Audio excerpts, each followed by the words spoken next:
So next up, we move on to the movies and TV shows that I watched at home. And so this is anything that I watched at home. I'm just sharing, what I'm watching. A lot of these are things I'm watching for the first time, but I also include things that I've rewatched, mainly just as a way to talk about the things that I enjoy. If I'm rewatching something, it's because I enjoyed it and I want to watch it again. So, but yeah, with that, we will start off with Moon Knight. I actually watched this in May, but I forgot to include it in last month's Movies Monthly. So I wanted to include it here. So this is a month old, but I haven't talked about it yet, so I wanted to share my thoughts. This this show I thought had an amazing first episode. I was hooked. And I really liked the first episode of this show. And I'll talk at a high level, so I won't go into spoilers. I'll try not to anyway. But yeah, the first episode of this show was really good. And then the rest of the show was, I thought, fine. I'm trying to think if I'm going between a good and a meh. I think for this one, it was good. It's a little bit removed now, so I'm trying to recall back. But I think mainly seeing Oscar Isaac in the role was very. I thought he did a very good job, and I don't want to go into spoilers in case you haven't seen it. But if you haven't seen it, we're like 2 months past, so what are you waiting for? Unless you're waiting for my recommendation. I think this is like an average Marvel Netflix show, maybe on the lower end. Not sorry, Netflix. Average Marvel Disney Plus show, if not kind of on the lower end. There are aspects of the show that I liked, and there are other ones that I didn't like. I think if you're a Marvel fan, it's worth the watch. If you're not really keeping up on things, it's probably not worth the watch in my opinion. So I'm a Marvel fan though, so I'm gonna give it the good tier. And again, I'm gonna assign it that with the asterisk that if you're not a Marvel fan, it's probably in the meh category. Next up, we have Obi-Wan Kenobi. This is a 6-episode series on Disney Plus, and I was really looking forward to this film. If you tuned in for last month's Movies Monthly, you know that I was really looking forward to this show. And I think it started in May, and then it wrapped up this month. So Obi-Wan is my favorite character, especially the prequel version of Obi-Wan in all of Star Wars. I love the character, so I was super excited for this series and to see his character back. So, with that, it's thoroughly disappointing that this show was very meh for me. I think it had some moments in it, but it's not one that I can say, yeah, I'd recommend and it's worth the watch. There again, if you're a Star Wars fan, and you're keeping up on things, well, okay, then you're gonna watch it anyway. But for me, yeah, the show just didn't really click. There are a lot of holes in my opinion in the story, and just left me scratching my head like, how did this get past the writing phase? So while I love seeing Ewan McGregor back, unfortunately he was in a show that wasn't all that good. So I wish I could say better things about it. It had a couple good moments. I will give it that. But overall, as a show, it was very meh, and it's not one that I can say I recommend. Next up, we have The Fallout. I think, let's see, a few of the next movies I saw just on a plane. So I know that can kind of shape your experience. But for The Fallout, Snowpiercer, and Jumanji, I saw all those on the plane for the first time. I was doing some traveling this last month. And we'll talk about those, but I would say just keep in mind it's a different experience when you're watching something on a plane as opposed to at home. In my case, I have a projector and nice enough home theater, so it's a very different experience. But The Fallout, I thought was a good movie. I don't know, I think it's solidly a good movie. It was interesting because I watched it. I think it was like the weekend after we had, I think it was the shooting in Texas, and I watched that on the plane, and it was very, ironic's not quite the word, but it was very strange, like one in a million coincidence that I watched that movie at that time when that was very relevant. I mean, it's a relevant topic in general, so I think approaching the the topic of like gun violence and what that does to the victims and the survivors, and that sort of thing, I thought was really interesting. It reminded me a bit of Mass from last year as far as tackling this sort of subject matter. But while I thought Mass was a great movie, probably one of my favorite movies just for how it was done and everything, this I thought was good, and I thought the actors that they got and the actresses did a good job. I was really annoyed by the younger sister's character; like she just came across as very annoying, but I think that's how she's supposed to be. And so I thought she was acted well, even though I was just annoyed at her. But they resolved that by the end and kind of gave her a reason why. But yeah, the Fallout though I thought was worth checking out. Next up we have Snowpiercer. This movie, I would say for the first like third, seemed like it was going to be very meh, possibly good, but by the end of the film, it became for me a great film. I really enjoyed it. It's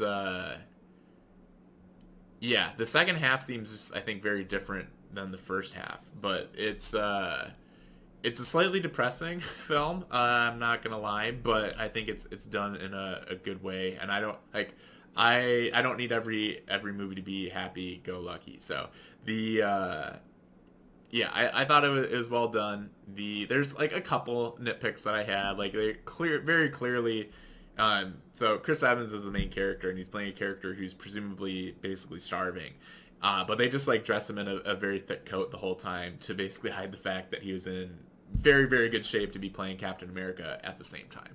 So there's like little things like that. But overall, it was a really interesting movie, and I really liked how it's a movie that kind of reveals things stepwise as you go through. So you're kind of just dropped into this world, and you're like having to figure it out, and they give you little breadcrumbs along the way, and then revealing more stuff as you go on. So that was fun to watch. Next up, we have A Beautiful Mind. I hadn't seen so far. All this stuff is new. I hadn't seen any of this before.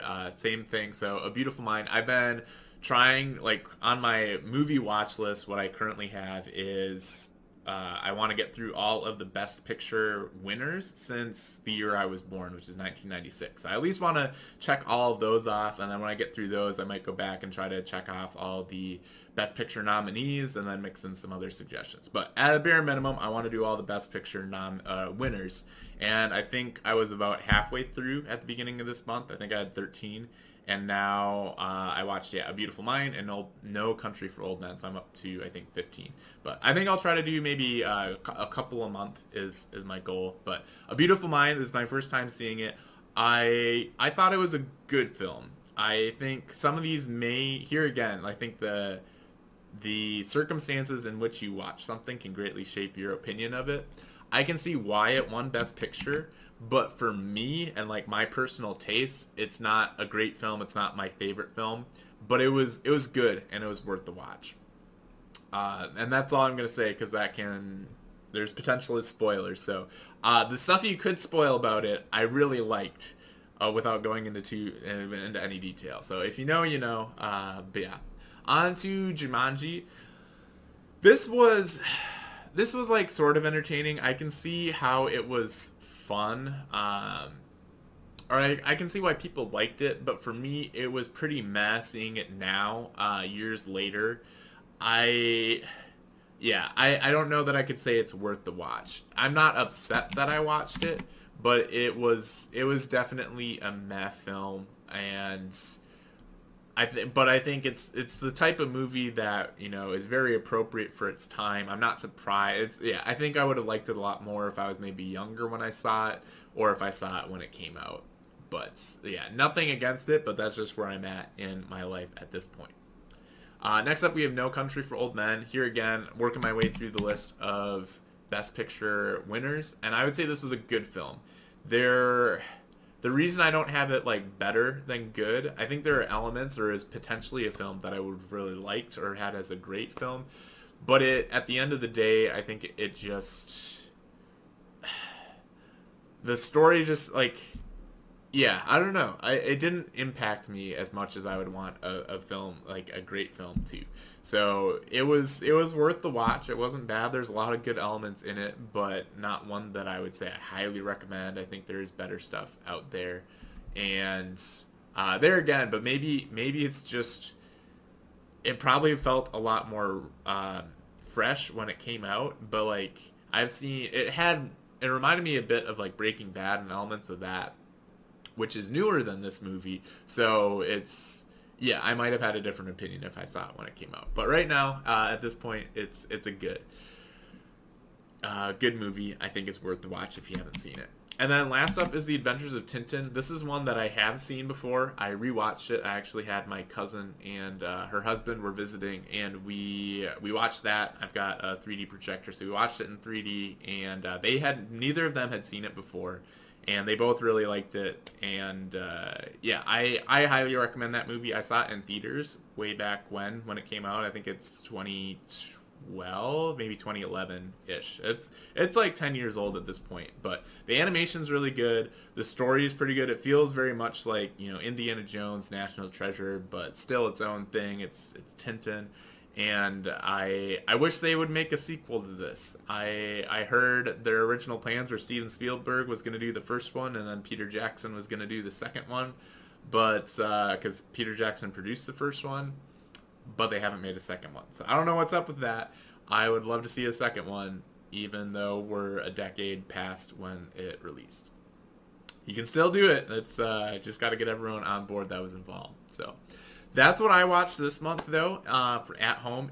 I'd love to hear what you've been watching at home. I have a couple shows that I'm like most of the way through, but I will wait until I finish them up. And so those will probably come up next month. I think Ms. Marvel is one. The Boys is another. We've got Westworld starting up tonight, actually, so that I'm excited for. And I think I'm working my way through a season of Fargo. But anyway, we won't talk about those now, and they'll come up in the next Movies Monthly or whenever I finish those. But yeah, let me know what you've been watching, if especially for the TV shows. If you've seen any of these, I know it's a long list. So if you want, you know, if one of these is like your favorite movie, I'd love to hear share your thoughts on it in the comments below.